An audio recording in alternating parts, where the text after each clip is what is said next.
What if I told you? There's a town that vanished from every map because the babies born there were never meant to exist. Some say Dogwood Parish never died. It simply unraveled, thread by thread, until it became something older than any town, older than any scripture, older than blood. This is not just a creepy true story. It's a piece of hidden American folklore so dark that no one dares speak its name anymore.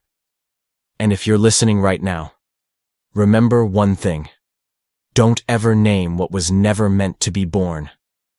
In the year 1842, when the wind still dragged its knuckles across the ridges of Dogwood Parish, there stood a house leaning sharply to the left, as if eavesdropping on secrets buried deep in the soil. Locals called it the Carraway house, though no one remembered why. Inside lived three sisters, Eunice, and Marbeth, wrapped head to toe in mourning black, moving through the fields like whispers in a language older than the hills. They carried baskets filled with herbs and tallow-soaked rags, and when mothers bled too long in childbirth, or babies refused their first breath, it wasn't the town doctor who arrived. It was one of them, barefoot, silent, walking miles under a sky the color of ash.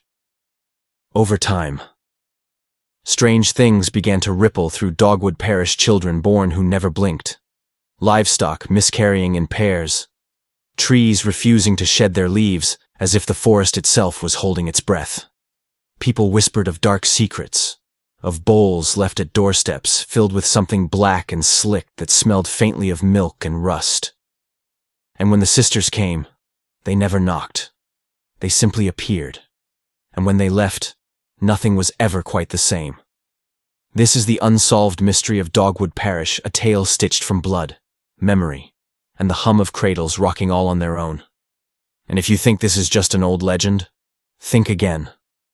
Because some places don't fade, they fray. Before we go any further, drop a comment below and tell me where you're watching from and what time it is there right now. Because in Dogwood Parish, time isn't just a clock, it's a doorway. What if the place you live in, the roads you drive on, the maps you trust, are hiding a town that never truly disappeared, but simply unraveled into something older than memory itself? Some places don't fade, they fray. And there's one place that even Google Earth can't find anymore, though every whisper of wind seems to carry its name. This isn't just a creepy legend your grandparents tell to scare you. This is a creepy true story. An unsolved mystery buried beneath layers of hidden American history so dark, so chilling, that most people refuse to speak it aloud. Dogwood Parish. It once stood in the deep south, nestled among salt-blind ridges and low-lying marshes that steamed under the weight of summer heat. Locals used to say the wind in Dogwood Parish dragged its knuckles across the fields like something crawling home. And in 1842, that wind seemed to breathe secrets into the soil. Secrets that smelled faintly of milk gone sour and rust-wet from rain. They say the town's name has been erased from every map. The government calls it a non-existent township. Surveyors claim the ground there is too soft for building, and modern drivers who stray too close find themselves somehow turned around, every GPS coordinate dissolving into blank space. But the folks who remember, though, they might pretend they don't tell of three sisters in black, a house leaning sharply left, and a series of births that never should have happened. Because the truth is this: in Dogwood Parish, babies were born who never blinked, never cried, and stared at the world as if they'd already lived 1,000 lifetimes. And each time one of those children entered the world, something in the town shifted like threads being pulled loose from the hem of reality. And the ones who delivered those babies were not doctors, not midwives in any normal sense. They were the Carraway sisters, Eunice, Marbeth, always together, always barefoot, gliding through fields as if their feet were inches above the dirt. People said they carried baskets woven from vines that grew only on graves, filled with herbs, blood-soaked rags, and bits of bone that clicked against each other like teeth. And when a woman labored too long, or when a child refused its first breath, it wasn't the doctor who arrived in Dogwood Parish. It was one of them, wordless, hair pinned tight under black cloth, eyes shining like oil lamps catching the moon. Over time, the town began to speak of dark secrets they could no longer ignore. Crows gathered on fence posts, refusing to fly. Livestock miscarried in pairs. Trees held tight to dead leaves as though afraid to let go. People whispered of bowls left at their doors, filled with a slick black liquid that smelled of metal and old milk. And sometimes, at night, the wind carried a sound no one wanted to admit. They heard the soft, rhythmic creak of a cradle rocking on its own. This is not just some forgotten town. This is a wound in the fabric of America, a disturbing truth that refuses to stay buried. A place that wasn't erased, but unraveled into something ancient, waiting to be born again. And if you're still watching, drop a comment below and tell me where you're tuning in from and what time it is there right now. Because in Dogwood Parish, time isn't just a clock. It's a doorway. Remember, whatever you do, don't name what was never meant to exist. Some babies come into this world screaming. In Dogwood Parish, some came in silent, and that silence was the scariest sound anyone ever heard. At first, folks tried to explain it away.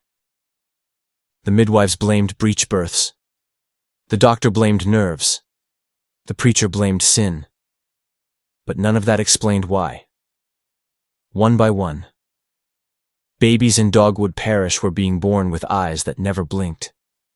They stared at their mothers with pupils wide and dark as wet stone. They didn't wail. They didn't gasp. Their tiny chests rose and fell so softly. It was almost as if they were pretending to breathe.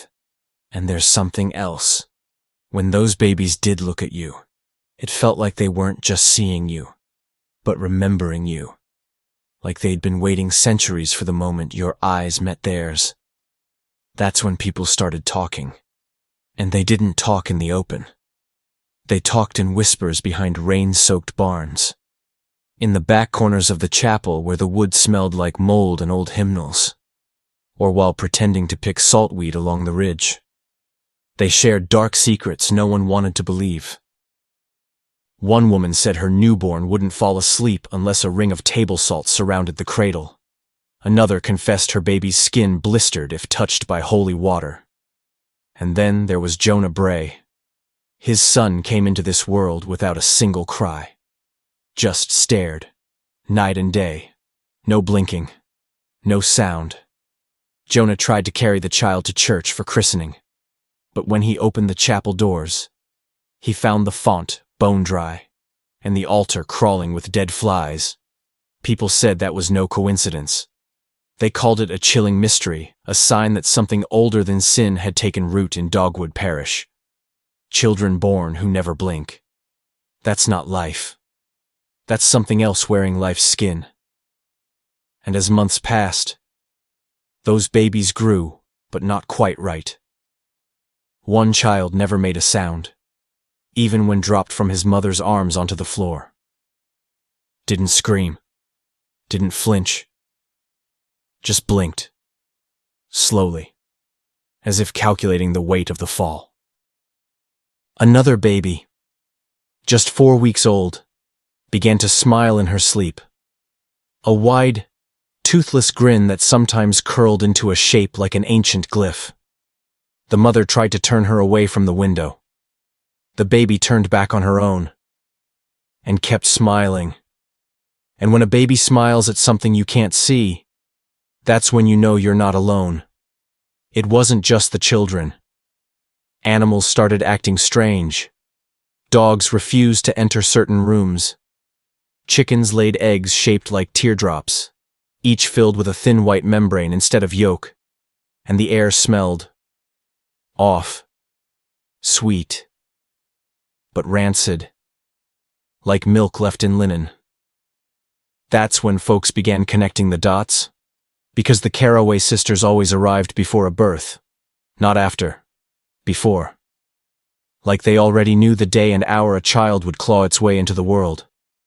People said they could feel the sisters coming, the way dogs feel a thunderstorm. One night, the preacher's wife swore she woke to see Carraway standing in her garden, burying something beneath the elder tree, a bundle wrapped tight in hair and twine. When she asked what it was, the woman just whispered, "It will keep the spirits from gnawing." No one knew whether she meant the dead or the living. And that's when folks stopped speaking to the preacher's wife altogether. Because the next week, she left Dogwood Parish. Her new baby wouldn't cast a shadow, wouldn't speak the Lord's name. After that, people stopped counting their children in the census. They started locking the cradles at night. They hung dried garlic over windows, spit 3 times before crossing thresholds, whispered backwards prayers before lighting candles. But it didn't help, because every night, from somewhere on the ridge, came the slow, measured creak of a cradle rocking, all on its own. This isn't just some old ghost story. It's a haunting truth, a piece of cosmic horror hidden in America's forgotten places, a place where life keeps trying to be born, even when it never should. Because sometimes, the worst monsters are the ones we bring screaming or silent into the world ourselves. So if you're still watching, drop a comment below. Tell me if you've ever looked into a baby's eyes and felt like it knew your name before you spoke it. Because in Dogwood Parish, nothing is ever born clean. Most midwives come when the water breaks. The Carraway sisters arrived before. In Dogwood Parish, people started noticing something that scraped like rust against their nerves. The Carraway sisters were never called. They came. And not after the crying began. Not after the blood pooled on the sheets. They came before. Sometimes days. Sometimes hours. Long before anyone even knew there was going to be a birth, or a sickness, or a death. At first, folks tried to tell themselves it was coincidence.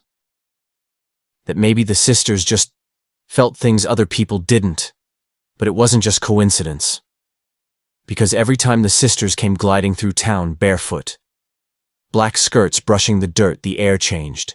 It grew thick, salty, like something from the ocean had crawled inland, searching for a place to hide. They smelled like rain on bones, one farmer whispered. Dogs cowered beneath porches. Roosters crowed at dusk instead of dawn. The wind curled around the corners of houses, carrying a sound like thread being pulled through thick cloth, and the sisters would appear. One morning, Carraway was spotted on the ridge, staring into the horizon as though waiting for something to rise from the soil. By sunset, a woman in the parish lost a child in a breech birth. Another evening, Eunice was seen kneeling by the riverbank, pressing her palms to the water again and again. Less than 12 hours later, a young girl fell into fever, mumbling in tongues older than any known prayer. People began to believe the Carraway sisters could smell life before it arrived, and death before it landed, like wolves scenting blood beneath the snow. That's when the town started keeping lists. Secret lists. Hidden under floorboards. Names scratched in pencil of every family who'd suffered a strange birth. Every child whose eyes seemed older than they should be. Every woman who'd seen shadows moving inside her house when no one was there. Every list ended the same way. One surname Carraway. Some called them angels of mercy. Some called them witches. And some whispered something worse, that the sisters weren't human at all. That they were echoes of something older, wearing skin like a costume. One thing everyone agreed on. They came before the blood. Because there were nights when the sisters would show up in town without a single word, carrying baskets of white cloth and tiny brass scissors. And then nothing would happen. For days. For weeks. No births. No deaths. No fevers. And then, out of nowhere, a woman would collapse screaming. Or a baby would arrive too early, wrapped in a caul that glistened like spider silk. Or a cow would birth a calf with a human eye in the center of its forehead. No one could explain it. No one wanted to. The sisters would just stand there, waiting, eyes glinting, heads tilted, like they were listening to a voice no one else could hear.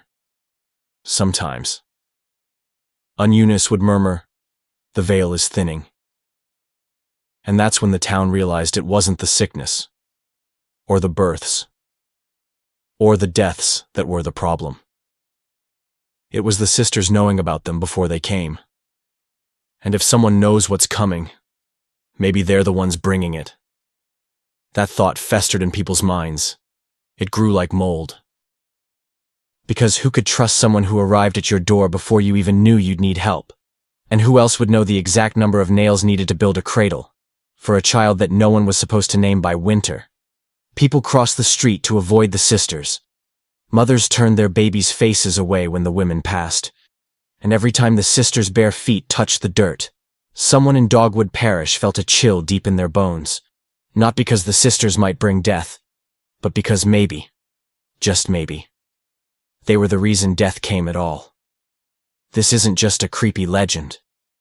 This is a haunting mystery, a hidden horror, waiting for the right moment to be born again.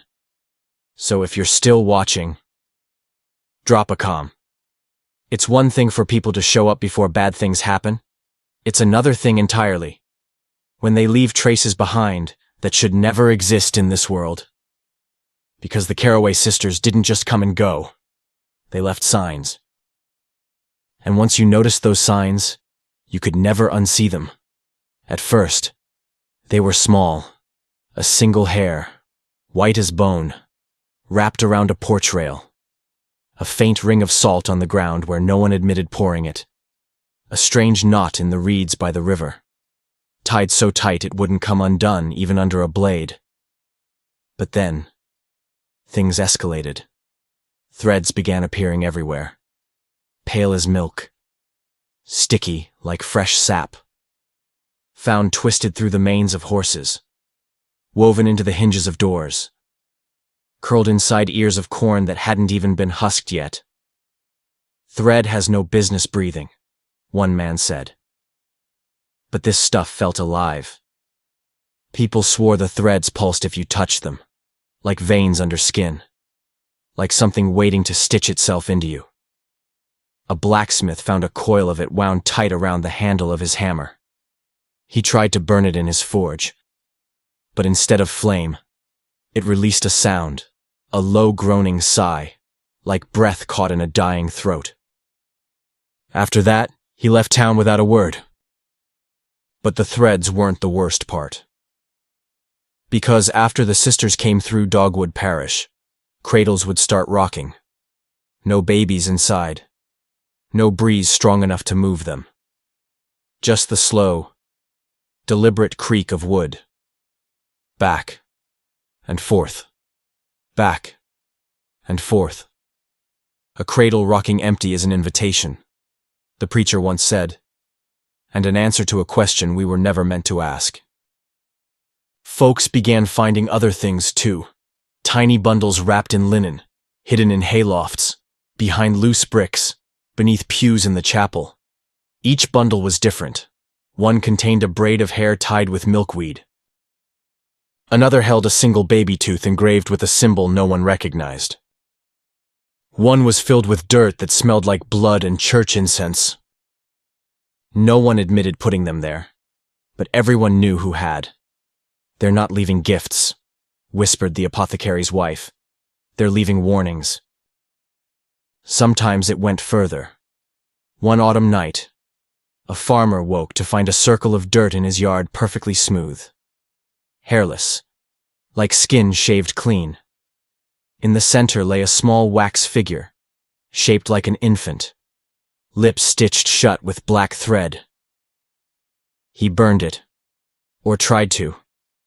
The wax didn't melt. It just wept clear fluid that smelled of sweet milk and rust. After that, he slept with his boots on. He didn't stay in Dogwood long. Animals started behaving oddly, too. Cows refused to pass certain fence posts. Hounds howled at invisible things, tails pinned between their legs. Even birds grew quiet, sitting motionless on branches for hours, staring at the same empty patch of sky. It's like the world was waiting for something to crawl out of the soil, one woman said. Then came the symbols, etched into door frames, scratched into tree bark, burned into the underside of pews. Always the same design, concentric circles around a crude eye, or 3 loops braided into the shape of a cradle. And when people tried to scrub them off, the marks came back, stronger, deeper. You can't wash away what wants to be remembered. By then, Dogwood Parish had become a town where no one dared speak certain words, where people hung sackcloth over mirrors and poured salt across thresholds. Because they understood the truth, the sisters weren't leaving traces. They were stitching Dogwood Parish into something older and something waiting. So, if you're still watching, drop a comment below. Tell me, have you ever found something in your home you know you didn't put there? Something small. Something harmless. Until you realized it was watching you.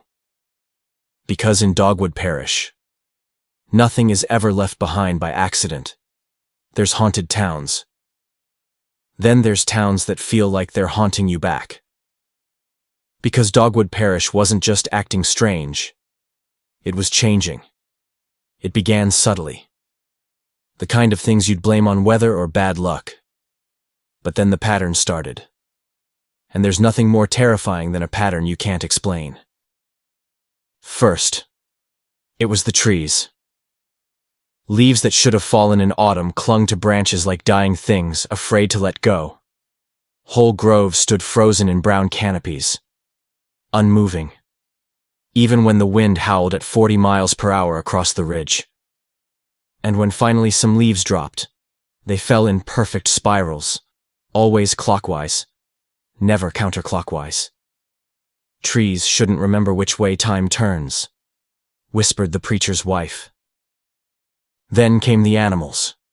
Cows gave birth to calves, still slick with birth fluids, but with no eyes in their sockets. Chickens laid eggs shaped like teardrops, each one filled not with yolk but a pulpy, white silk that smelled faintly of warm milk and copper pennies. Dogs barked at shadows no one could see, then suddenly went silent, lips curled back over teeth as if tasting something foul in the air. A town full of animals who know something you don't. That's not a town. That's a warning. People began noticing the smell. Some said it was sweet, like syrup.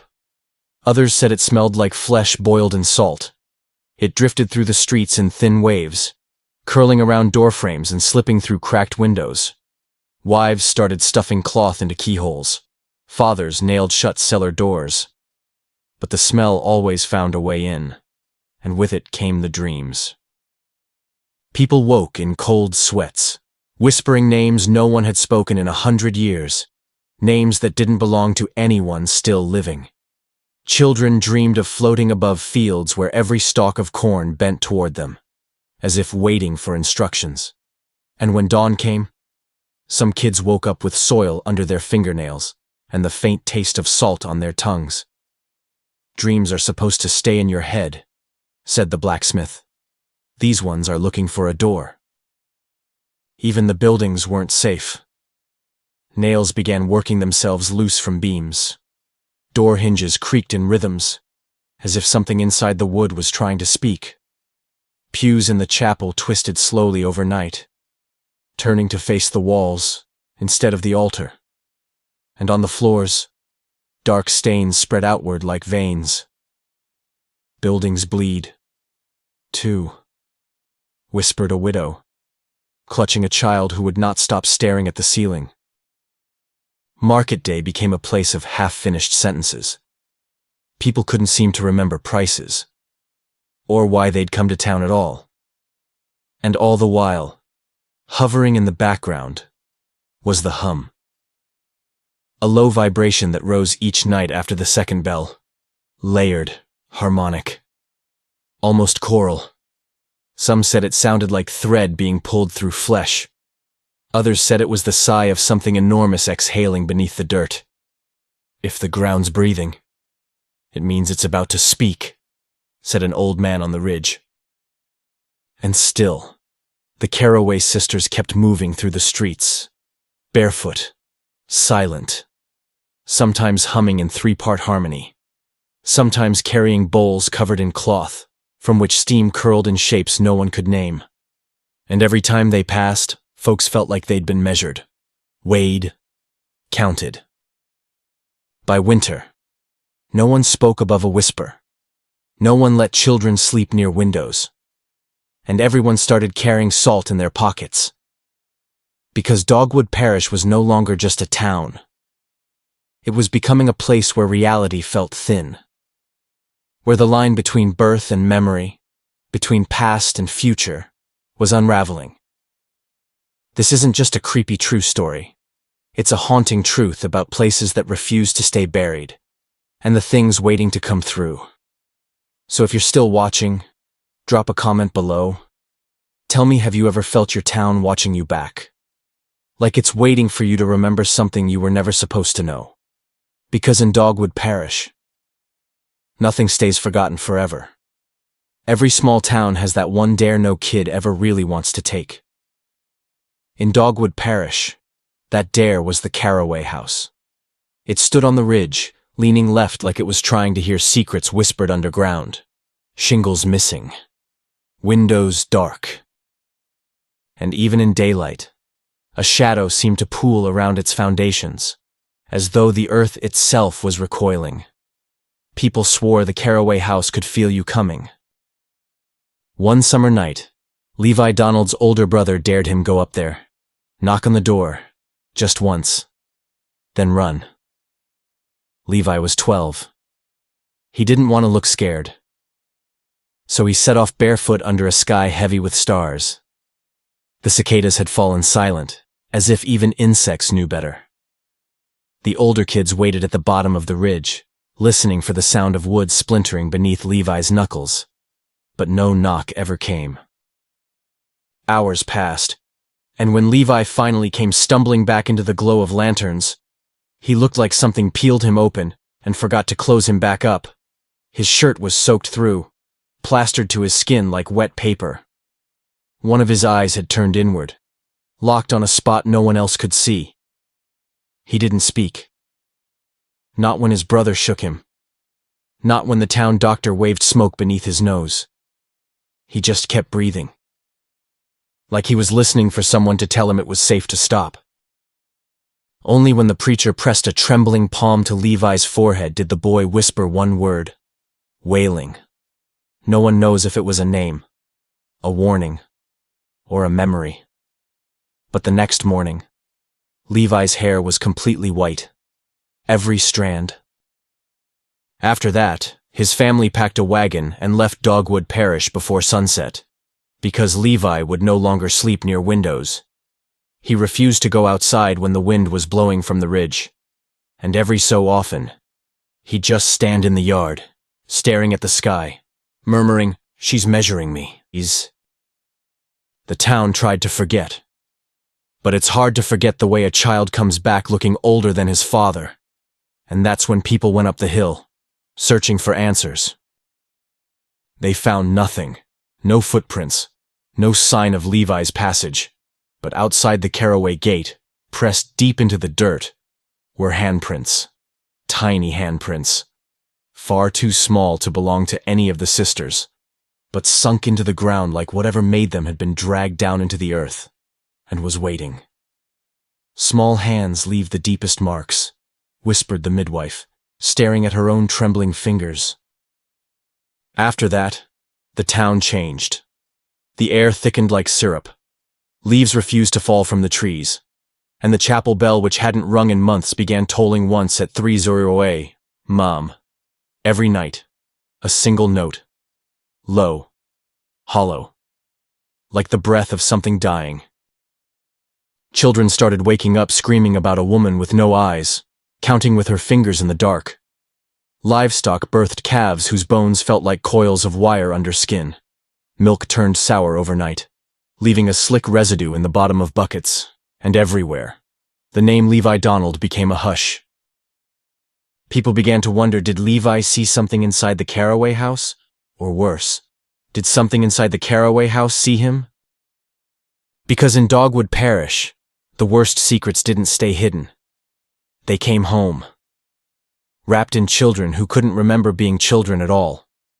This isn't just a creepy true story.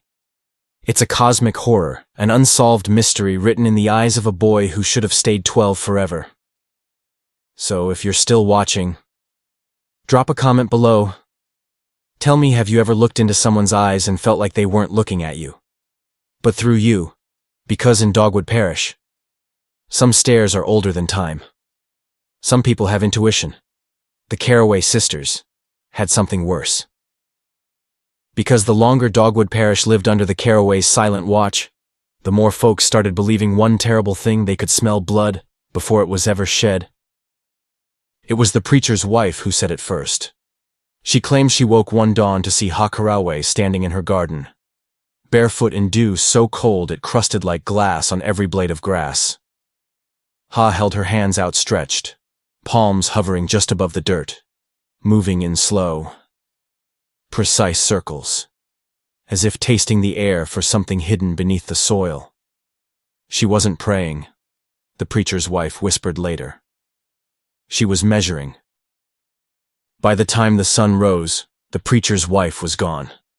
Packed her child into a wagon and left town without a single goodbye, because the baby she held refused to cast a shadow, and hissed when someone spoke the Lord's name. After that, people kept their curtains closed whenever they saw the sisters appear. But curtains don't stop smells. Because before any tragedy, before a birth gone wrong, before sickness crawled through the lungs of a child, the wind always shifted, and carried with it a scent so sharp and sweet it felt like it could carve lines into your teeth. Salt, milk, iron, and beneath it all, blood. They smelled it under the frost. They smelled it under rain. They smelled it under your skin before your veins even spilled. And once they smelled it, the sisters came. Moving through the town barefoot, skirts whispering against the ground, leaving the air vibrating with a tension that felt like lightning waiting to strike. They never knocked. They simply stood outside the door. Sometimes for minutes, sometimes for hours. Just waiting. They don't bring death. They bring the thread that ties you to it. People whispered that when the sisters appeared, the clocks inside Dogwood Parish would lose time. 5 minutes, 10 minutes, an entire hour swallowed in a single blink. And in those missing moments, things shifted. A pregnant woman who'd felt fine all week would suddenly double over, clutching her stomach. A healthy child would fall into fever, speaking words older than any tongue still spoken on earth. Or worse, a baby would arrive without ever being conceived, wrapped in linen, breathing, watching.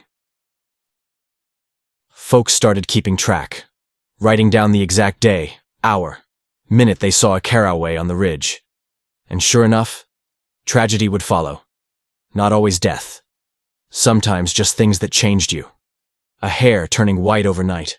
A voice going silent forever. A woman waking up to find her belly flat and empty, though she'd been heavy with child the night before. And every time someone tried to confront the sisters, the women would simply tilt their heads, smiling, listening, as if hearing something you couldn't. Eunice was heard saying, "Once blood sings to us, even before it spills." By winter, Dogwood Parish became a town afraid to bleed. Mothers wore iron pendants. Men carried salt sachets sewn into their coats. Children were forbidden from wandering near the ridge, lest the sisters catch the scent of something waiting to be born. Because if the Carraways come looking for you, it means your story's already been written. So if you're still watching, drop a comment below. Tell me, Have you ever felt someone watching you, like they're counting the seconds before your blood tells them everything they want to know? Because in Dogwood Parish, nothing spills without a purpose. Most threads hold fabric together. In Dogwood Parish, they hold memories that were never supposed to be reborn. By the time winter laid its silent frost over Dogwood Parish, there was no pretending anymore. The threads were everywhere. They began as whispers along fence rails, fine, pale strands, so faint you might mistake them for cobwebs. Folks thought they were just silk from spiders spinning out the last of autumn, until someone touched one and felt it pulse. One woman plucked a single thread from her porch rail. It coiled around her finger like something alive, sticky as tree sap, refusing to let go. When she finally tore it free, it left a thin red welt curled into the shape of a cradle across her skin. Soon, threads were turning up in places that made no sense. They twined through the manes of horses, glistened inside the ears of corn still wrapped in husks, lay hidden in the folds of curtains, and even curled beneath lids of soup pots. No one knew how they got there. No one ever saw them being placed. "It's like the sisters are stitching Dogwood Parish back into something older," whispered the school teacher, trembling as she pulled pale fibers out of her chalk dust. Whenever someone found the threads, they tried everything to destroy them, burning, burying, soaking them in whiskey, even drenching them in holy water. But nothing worked. When set on fire, they didn't burn so much as shrivel, releasing a thin hiss that sounded unsettlingly like breath-escaping lungs. "Thread shouldn't sound like a dying exhale," the apothecary's wife said, shivering. But this did. But the threads weren't the worst of it, because after the threads appeared, so did the empty cradles. People started finding them where they had no business being, rocking slowly, gently, back and forth. No babies inside, no wind to push them. Just the soft creak of wood moving as though something invisible needed soothing. A carpenter discovered one in his barn, a cradle hand-carved from some pale wood, smooth as bone, its curves winding in organic shapes that felt almost too alive for timber. Inside, resting where a newborn's head should lie, was a single piece of shimmering thread, slick as fresh silk. He tried to smash the cradle for firewood, but every swing of his axe glanced off its surface, as though striking cold iron instead of wood. By dawn, the carpenter packed his wagon and left Dogwood Parish behind. Yet the cradle remained, rocking gently on the hay-strewn floor, as if cradling a child not yet born, but waiting. Then came the bundles. People found them hidden in the strangest places behind chapel beams, wedged into cracks in the walls, buried shallow beneath doorsteps. Each was wrapped in linen and tied with the same strange thread.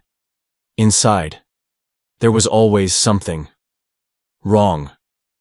A single vertebra, slick with dark oil. A baby tooth etched with spirals no one could decipher. A tangle of human hair braided tightly around a shard of wood as black as night. "They're not leaving gifts," said the old reverend, voice shaking. "They're leaving stitches, sewing Dogwood Parish into something it used to be, and should have stayed buried." As the threads spread, people started forgetting things. At first, small details: a birthday, a favorite hymn, the color of a neighbor's eyes. But then bigger things vanished. Names, family connections, the way to unlock a door they'd lived behind for 40 years. One man stood at his own front steps for half an hour, hand resting on the doorknob, staring blankly, unable to remember how to turn it. His wife had to gently guide his hand, twisting it for him as if he were a child. Folks began to whisper that the sisters weren't midwives at all, that they were keepers of memory, and that these threads weren't just hair or silk, but strands of memory itself, drawn out like veins, waiting to be stitched into flesh once more. "It's memory," muttered the blacksmith, voice cracking, drawn out of the past, ready to crawl back under skin. By then, no one trusted the wind, because it always seemed to bring that faint smell, milk turning sour, metal wet with rain, and beneath it all, something older than blood. And every time the wind carried the scent, someone would wake up to find thread braided into their hair, or curled like veins across their window pane, or worse, a cradle rocking in the dark, empty, but moving as though a newborn was already there, breathing softly. "This isn't just a creepy true story," said the widow in the market square. "It's a haunting truth. Because in Dogwood Parish, the past never stays buried. It just waits to be sewn back in. So, if you're still here, drop a comment below. Tell me, have you ever found something small, something harmless, until you realized it was alive? Because in Dogwood Parish, nothing innocent stays innocent for long. Most towns fade. Dogwood Parish didn't fade. It frayed. They say Dogwood Parish disappeared off every map after the first frost of 1847, as if it was plucked clean out of existence, leaving behind blank parchment where the ridge once lay. And for years people whispered that plague, famine, or some nameless sin had wiped it away. But the truth is far stranger, because Dogwood Parish wasn't erased. It was unraveled, pulled apart thread by thread like a shroud being ripped open to expose what lay beneath.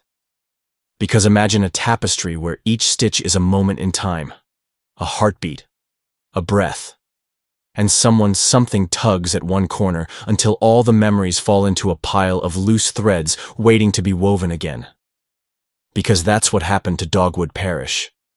It didn't vanish. It transformed into a memory with its own pulse. Because if you wandered close enough to the ridge, you'd still see the bones of Dogwood Parish rising from the weeds. Fence posts leaning like broken teeth. Narrow footpaths winding through brambles still warm, as if someone had just walked there. And sometimes, when the wind shifted, voices drifted through the branches, half singing lullabies in languages no longer known. Because the Carraway house itself still stood leaning into the slope, windows dark, door cracked as if waiting for someone to come home. But inside, time refused to move forward, and instead curled tight like thread on a spool. And those few who dared to step over its threshold spoke of air that smelled like linen, steeped in warm milk and salt, of rooms half-furnished and floors groaning beneath unseen weight, of shadows swaying gently, as though cradling something too small to see, and the longer they stood there, the more they felt memory slip through their fingers, forgetting names, why they'd come, or what year it was, until the town itself seemed to breathe like something alive. And people began to say Dogwood Parish didn't die. It remembered itself back into being, becoming a place woven out of silence and forgotten lullabies, a living entity waiting for the right moment to stitch itself back into the world. Because the signs were everywhere. Milk turning to steam in wooden pails. Chapel bells tolling a single hollow note at 300 a.m. Though no rope swung in the tower. Children born miles away speaking in tongues older than America itself. And by then, salt was no longer enough to keep the Carraways at bay, because it wasn't just the sisters people feared. It was the town itself. Because Dogwood Parish wasn't a place anymore. It was a memory that refused to stay buried. A haunting truth. A creepy true story. No one wanted to admit, but couldn't deny. Because no plague, no fire, no war erased it. Instead, the sisters unstitched reality around it, as if they wove Dogwood Parish into a pocket of time, where it could wait for the perfect child to be born, or the right blood to spill, or maybe for someone brave or foolish enough to speak its name aloud. And some whispered that the ridge itself could feel when it was being remembered, because when thoughts turned to Dogwood Parish, the ground would shift. Stones would sink into suddenly soft earth. Fence posts would lean as though listening. And at dawn, the frost might reveal spiraling footprints in the grass, only to erase them as the sun rose, leaving nothing but an ache in the chest of whoever saw them. And by that time, no one in the neighboring counties dared say the town's name, not because they didn't believe it existed, but because they were terrified it still did. Because the real horror wasn't that Dogwood Parish vanished. It was that it might still be waiting in the folds of time, hungry to be remembered, ready to pull you back into a story written in threads of hair, salt, and lullabies sung by voices that never drew breath. Because in Dogwood Parish, nothing truly disappears. It only waits, patient as a cradle rocking in the dark, to be stitched back in. So, if you're still watching, drop a comment below and tell me, have you ever felt there's a place you've never been, but somehow already remember? Because in Dogwood Parish, nothing is ever truly forgotten. It's only waiting for someone to remember how to return. The real horror isn't what happened in Dogwood Parish, it's the thought that it might be happening again. Because even after Dogwood Parish slipped off the maps and out of men's memories, some folks claim to catch glimpses of the Carraway sisters standing at the edges of harvested fields, their silhouettes sharp against dawnlight, barefoot even when frost glittered like crushed glass underfoot. And those who dared look too long said the sisters seemed taller than they remembered, as if memory itself kept stretching them upward, pulling them closer to something waiting above or beneath. And people started to understand that Dogwood Parish didn't simply vanish. It sank into the fabric of America like a stain that refuses to wash out. Because there are places in this country that never truly die. They just learn how to hide, waiting for the perfect moment to unfurl themselves again. And some said the Carraway sisters were still walking those forgotten roads, carrying baskets that steamed in cold air, humming lullabies older than the trees. And sometimes folks who traveled the back highways claimed to see 3 women moving single file between the shadows of pines, leaving behind the faint smell of salt and old milk. Because the truth is, Dogwood Parish became more than a place, it became a living rumor, an infection of memory that seeps into anyone who hears its name. And for those who've heard it, sometimes it's enough to simply whisper Dogwood Parish in the dark, to feel a chill curl up your spine like a finger tracing your vertebrae. Because there's a terrifying power in naming things, in dragging secrets into the light. And the people who survived Dogwood learned that some things are never meant to be named. Because when you name something, you give it shape. And when you give it shape, it might just come knocking. And so they stopped teaching their children the name Dogwood Parish. And they stopped telling stories about the Carraway sisters. And they pretended it had all been a bad fever dream. But memory is stubborn, and sometimes, late at night, when the wind rattles through bare branches, folks wake up certain they hear cradles rocking, or faint humming rising from beneath their floorboards. And some say the rocking never truly stopped. It just fell silent long enough for people to convince themselves they'd imagined it. Because the scariest part of Dogwood Parish isn't what was seen, it's what might still be watching, waiting to stitch itself back into the seams of the world. Because the way Dogwood Parish disappeared wasn't natural. It was like someone took a pair of shears and cut it free from the rest of history. And yet bits of it keep surfacing, like waterlogged wood after a flood. Because sometimes a child is born in a different county who refuses to cry. Or a preacher finds symbols scratched into his pulpit overnight. Or a woman wakes to find thread braided through her hair. And every time it happens, someone remembers just enough of Dogwood Parish to feel afraid. Because Dogwood wasn't a tragedy. It was a warning, a reminder that there are forces older than any church, older than the country itself, that keep pressing against the thin veil of what we call reality. And the Carraway sisters were never just midwives. They were keepers of something monstrous, whispering secrets to the unborn and returning what should have stayed forgotten. And the worst part is, they never asked for thanks.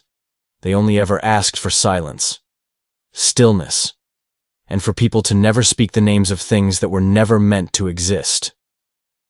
So if you've stayed with me this far, drop a comment below and tell me, have you ever felt like there's a place you can't remember visiting, but you're sure you left a piece of yourself behind there?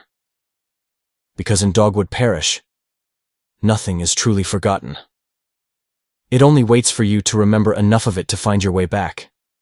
And if you ever wake to find a bowl at your door filled with something warm and thick, or hear your child singing in a language you never taught them, don't answer right away. Don't speak their names. Just listen. And above all, don't name what was never meant to be born. Some places don't fade. They fray. So maybe that's the real secret of Dogwood Parish, that it didn't vanish because of plague, fire, or the simple decay of forgotten places, but because it was picked apart stitch by stitch, unwound until it existed only as a memory that sometimes breathes against the back of your neck when the wind blows from the wrong direction.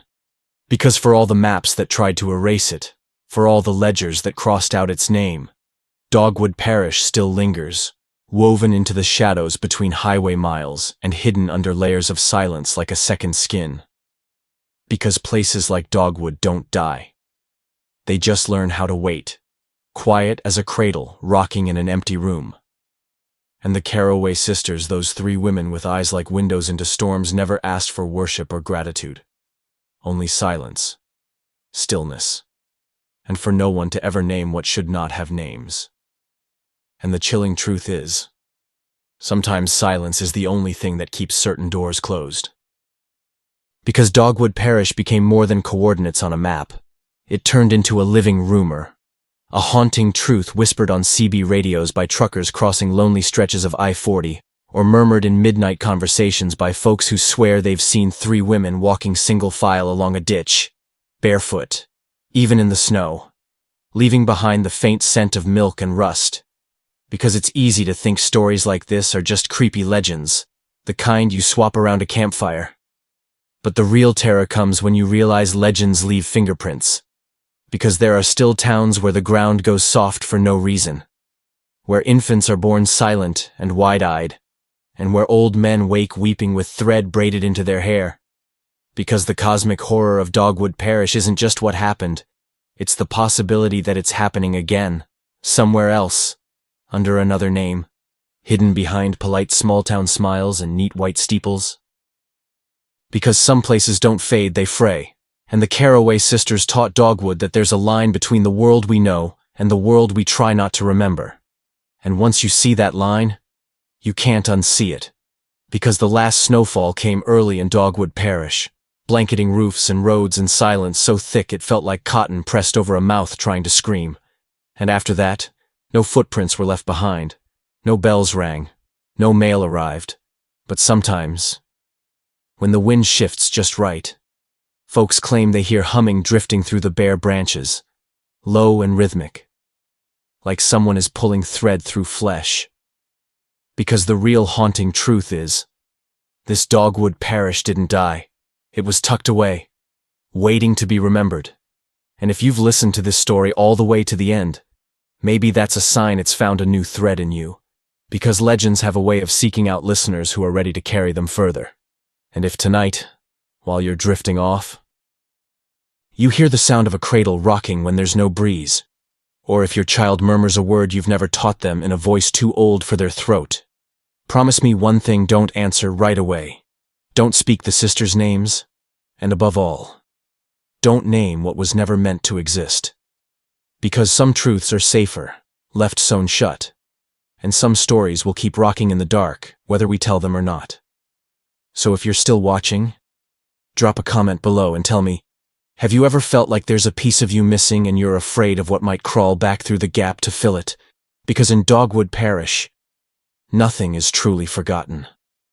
And somewhere, between the hush of a baby's first breath and the silence after its last cry, the Carraway sisters are still waiting, stitching the next chapter of a story that might not yet have found its final cradle.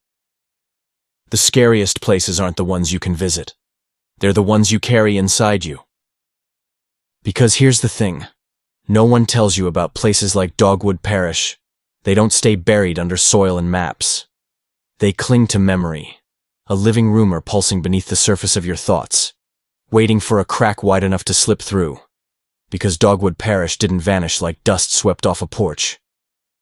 It seeped into the bloodstream of anyone who ever whispered its name, threading itself into the stories people tell in hushed tones when the lights are low. And even now, miles away from where its ridge once leaned into the sky. People find themselves waking in the dead hour of night, certain they've heard a cradle rocking in the next room, even if there's no baby there. Or find their own name slipping away for a moment like thread pulled through cloth. Because the truth is, Dogwood Parish became more than just a town. It became an infection of memory. A cosmic horror hiding in the hush between a breath drawn and a breath released. And the Carraway sisters were never only midwives. They were keepers of the stitches that hold reality together, slipping through the cracks of the world like a draft under a locked door, humming lullabies in languages older than salt, and folks who've heard those lullabies carry an echo of Dogwood Parish with them, whether they want to or not, because memory is a contagion, and nothing spreads faster than a creepy true story whispered into the dark. Because maybe the scariest truth is this: Dogwood Parish isn't gone. It's waiting for someone to remember it enough to bring it back. And sometimes it's as simple as finding a single white thread caught in your hair, or hearing a child murmur a name you've never spoken. Because people think stories die if you stop telling them. But that's a lie. Because the right story, the right haunting truth, doesn't die, it waits, like a cradle rocking slowly in an empty room. And Dogwood Parish is one of those stories. The kind that never meant to exist but refuses to leave. And even as roads crumble and steeples rot, somewhere out there the Carraway sisters are still walking barefoot between rows of trees, measuring each step like a tailor fitting a garment for something not yet born, leaving behind the faint scent of milk and rust, because there's a reason people in nearby counties teach their children not to speak certain names, not to answer voices calling from empty fields, and to never, ever look too long at the place where the ridge should be, because that's the place memory goes to grow teeth. And once it bites, it doesn't let go. And now you've heard the story too. And you might think you're safe because you're miles away, behind a screen, but Dogwood Parish has already slipped a thread into your memory, winding itself into the gaps between your thoughts, waiting for the perfect moment to remind you that some truths are better left untold. Because if you listen closely tonight, in the silence between one second and the next, you might hear that soft click of thread being pulled through flesh, or the hush of a cradle rocking in the dark. And if you ever find a bowl at your door filled with something warm and thick, or wake to find your hair braided into patterns you don't remember, remember this: don't speak the sisters' names, don't try to name what was never meant to exist. Because some stories don't just haunt towns, they haunt people. And Dogwood Parish isn't just a place you can locate on a map anymore. It's a place that lives inside whoever dares remember it. So if you're still here, drop a comment below and tell me, has a story ever stuck to you so deep you felt like it rewrote a piece of who you are? Because Dogwood Parish doesn't fade, it frays. And sometimes all it needs to come back is for someone like you to keep remembering. Some stories don't just haunt you, they invite you in and lock the door behind you. Because here's the thing I never meant to tell you until now: I didn't just hear about Dogwood Parish. I didn't just research it late at night, scrolling through old microfilm and yellowed newspaper clippings. Because the deeper I fell into the story, the more I realized Dogwood Parish wasn't staying on the page. It was slipping between the words, pressing itself into the cracks of my life like rain seeping into old wood. Because at first it was just images, visions of the ridge leaning into the sky, of the Carraway sisters standing barefoot in fields of dry corn. But then I started waking up with dirt under my fingernails, as though I'd been walking the ridge in my sleep. And once, I swear to you, I found a single white thread wrapped around my wrist, pulsing warm as a heartbeat. Because Dogwood Parish isn't just a creepy true story. It's an infection, a cosmic horror that seeps into whoever dares speak its name. And maybe that's the real reason no one's ever been able to fully erase it from the world. Because the Carraway sisters weren't just midwives, they were the first narrators, weaving Dogwood Parish into the marrow of anyone who dared listen, so it could keep growing, keep remembering itself, keep finding new voices to carry it forward. And now I wonder if that's exactly what's happening right here, right now. Because the longer I tell you this story, the more I feel something inside me measuring each word, counting each breath, as though making sure I say it exactly right. Because there are nights now when I wake up humming a tune I've never learned. 3 notes rising and falling like distant church bells. And sometimes, when I close my eyes, I see that crooked house leaning into the wind, its shutters rattling as though trying to speak. And the terrifying part is, every time I upload one of these videos, every time I press publish, I feel like I'm opening a door I shouldn't open. Because who's to say Dogwood Parish isn't using my voice the way it once used the sisters? Who's to say this isn't exactly how it spreads? Not through roads or maps, but through stories. Because stories are the oldest roads there are, and Dogwood Parish knows how to walk them. And maybe that's why you're here, listening to me. Maybe that's why you've made it this far. Because Dogwood Parish found a thread in your memory too, winding itself into the quiet moments when you're brushing your hair and find a single strand braided where it shouldn't be, or when you hear a cradle rocking in a room you know is empty. Because the real cosmic horror is this: Dogwood Parish isn't trapped in 1847, it's here, now, in every hush between your thoughts, in every memory you can't quite place. Because I keep trying to end this story, but there's always more to tell. Always one more thread to pull. One more hidden horror waiting in the dark. And the truth is, I don't know if the Carraway sisters are still alive. But sometimes I think I feel their eyes behind mine, guiding my words. Because each night as I edit these videos, I keep catching reflections in my screen. 3 shapes standing behind me, silent, patient, measuring. And I've started finding bundles tucked into corners of my apartment, tied with hair, containing things I can't describe. Things that make me feel like Dogwood Parish is trying to grow itself again through me. And that's why I need to ask you, if you've stayed this far, drop a comment below and tell me, have you ever felt like a story was telling you, instead of the other way around? Because if you have, then maybe Dogwood Parish has already found you too. And if one day you wake up and realize you've forgotten your name, or you hear someone humming in your kitchen who shouldn't be there, remember what the old preacher said. Don't speak the sisters' names. Don't answer the voice that calls from the ridge. And above all, don't name what was never meant to exist. Because this isn't just a chilling mystery. It's a haunting truth. A disturbing secret wrapped in lullabies and stitched into the places you think are safe. And now you know what I know. That Dogwood Parish didn't die, it just slipped into all of us, waiting for someone brave or foolish enough to keep telling the story. The scariest thing about Dogwood Parish isn't that it's gone. It's that it's still looking for a way back. Because the truth I've been circling around from the start, the one I've been afraid to say out loud, is that Dogwood Parish was never just a place tucked between ridges and salt-blind fields. It's a design, a pattern stitched into the fabric of stories themselves, waiting for someone like me. And now, someone like you.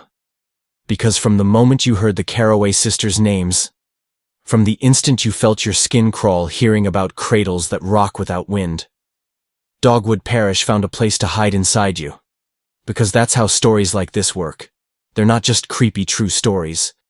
They're hidden horrors designed to breed inside memory, each retelling adding another layer of thread. And that's why no plague, no fire, no rusted church bell could ever truly erase Dogwood Parish, because it's cosmic horror disguised as local legend, haunting truth dressed up as an old folktale.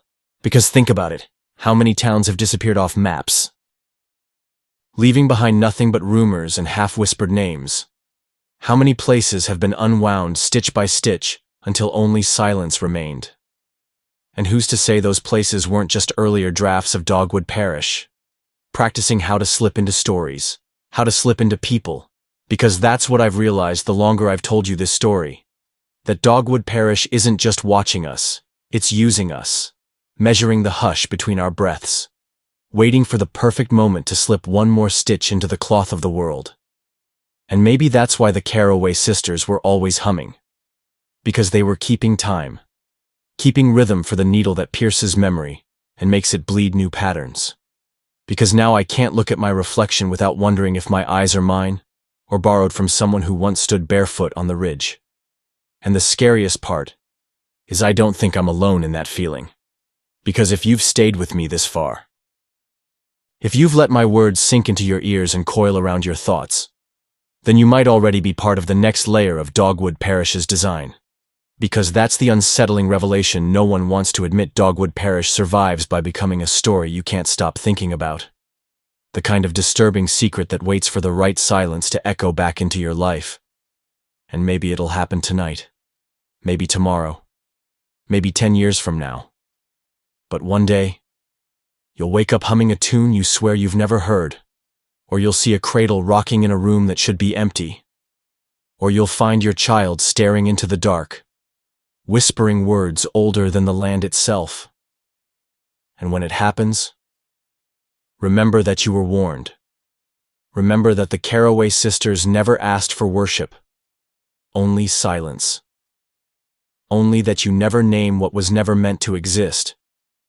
Because the instant you give it a name, it can crawl through the gaps between letters, between synapses, between the beat of your heart and the blood that follows it. And if there's one thing I've learned, it's that stories like Dogwood Parish don't just haunt the places where they began. They haunt the people who dare listen. Because some truths were never meant for daylight. Some mysteries were never meant to be solved. And some places were never meant to exist anywhere, except the hush between two breaths. Because here's my final haunting truth for you. Dogwood Parish didn't just survive inside the Carraway house or the ridge or the white thread tangled in fences. It survived inside me, and now it's inside you. Because every time this video plays, Dogwood Parish grows one thread longer, one breath deeper into the fabric of the world. So if you've heard this story and felt a chill at the base of your spine, if you've caught yourself looking over your shoulder at nothing, then maybe the Carraway sisters have already found you. And if one night you wake to find a bowl waiting at your door, filled with something warm and thick, or hear your name spoken from inside a locked room, whatever you do, don't speak the sisters' names. Don't answer the voice calling from the ridge. And above all, don't name what was never meant to exist. Because Dogwood Parish might be waiting for someone just like you to stitch it back into the world. So, if you're still watching, drop a comment below and tell me. Do you feel like this story has taken root inside you? Because in Dogwood Parish, the story doesn't end when the video fades to black. It begins again every time someone hits play. Stories used to die in silence. Now they live forever. Because the internet never forgets. Because here's the secret that no dusty ledger or yellowed map could ever predict. Dogwood Parish didn't just vanish into the folds of forgotten counties. It slipped into something bigger, wider, more endless than any ridge or road. Because Dogwood Parish learned how to survive inside the web, woven between algorithms and autoplay cues, hiding behind recommended videos and whispered keywords. And the scariest part is, that's exactly how it wanted it. Because once upon a time, you had to ride into Dogwood Parish to get lost there. But now Dogwood Parish can ride into you, straight through a screen. Because that's the haunting truth nobody wants to face, that stories like Dogwood Parish don't just haunt dusty places, they haunt platforms. They haunt data. They haunt the spaces between search results. Because the Carraway sisters understood that the only real map anyone follows anymore is the one built from curiosity, fear, and clicks.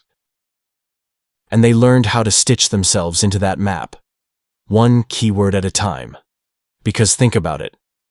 How many times have you fallen into a rabbit hole at 2 a.m., clicking from one creepy true story to the next, until hours vanish like the frost from Dogwood's rooftops? Because that's the way Dogwood Parish survives now, not in soil, but in servers, in hidden horror playlists, in the hush of recommended thumbnails that flash in the corner of your vision, whispering, one more story. And the more times you watch, the deeper the algorithm carves a tunnel just for you. A private road back to Dogwood Parish. Because this is the chilling mystery no one wants to say out loud.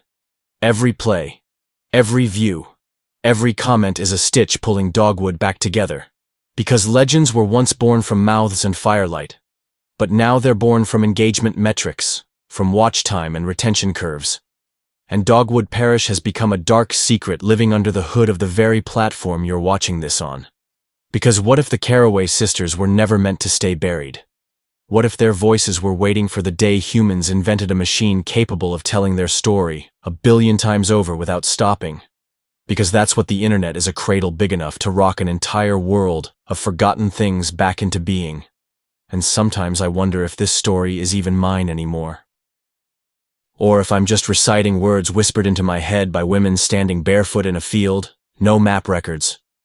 Because each time I sit down to write, it feels less like creating and more like transcribing something that's already there, pressing against my brain like the ridge pressing against the wind.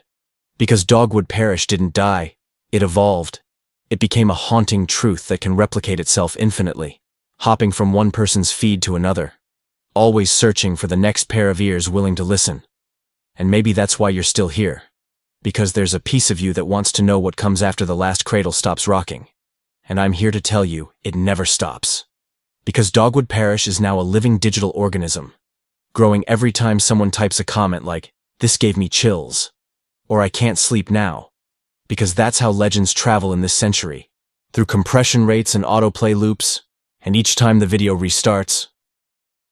Dogwood Parish breathes a little deeper, because the Carraway sisters were midwives not just of babies, but of memories. And now they're midwives of data, sewing new stitches in the collective brain of the internet. Because if you've made it this far, you've already helped Dogwood Parish survive one more night. So drop a comment below and tell me. Do you ever feel like some videos are watching you back? Because in Dogwood Parish, nothing is ever truly forgotten. It's just waiting for a high enough click-through rate to be born again. And the scariest revelation of all is this. The story doesn't belong to me anymore. It belongs to the network. To you.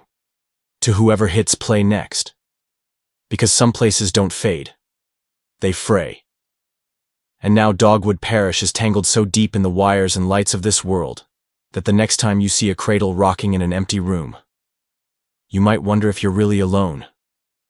And above all else, if you hear your name whispered from inside your headphones tonight, don't speak it back, and whatever you do, don't name what was never meant to exist. The scariest monsters aren't the ones hiding under your bed. They're the ones whispering stories you can't forget. So maybe that's the real legacy of Dogwood Parish, not that it vanished into frost and silence, but that it left behind a blueprint for how fear grows, hidden in threads of memory and stitched into the hush between heartbeats. Because every haunting truth we tell keeps a piece of the past alive.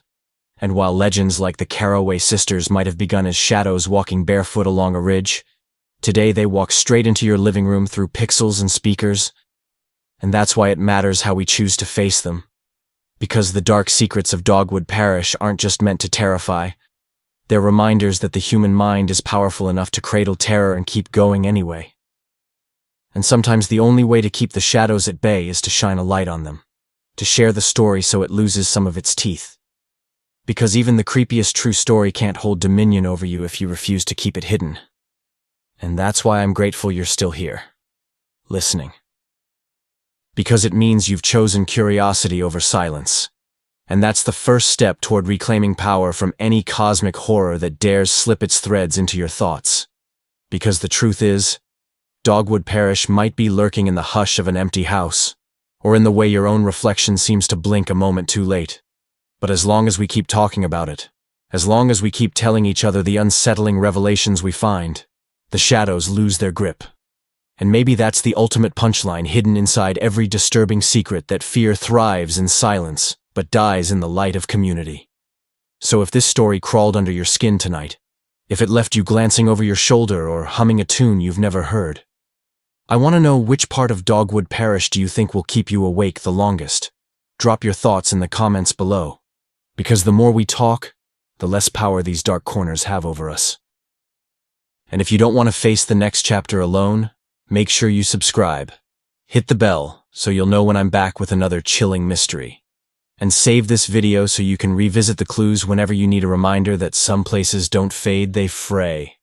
And as long as we remember that, no story, no matter how dark, can ever own us completely.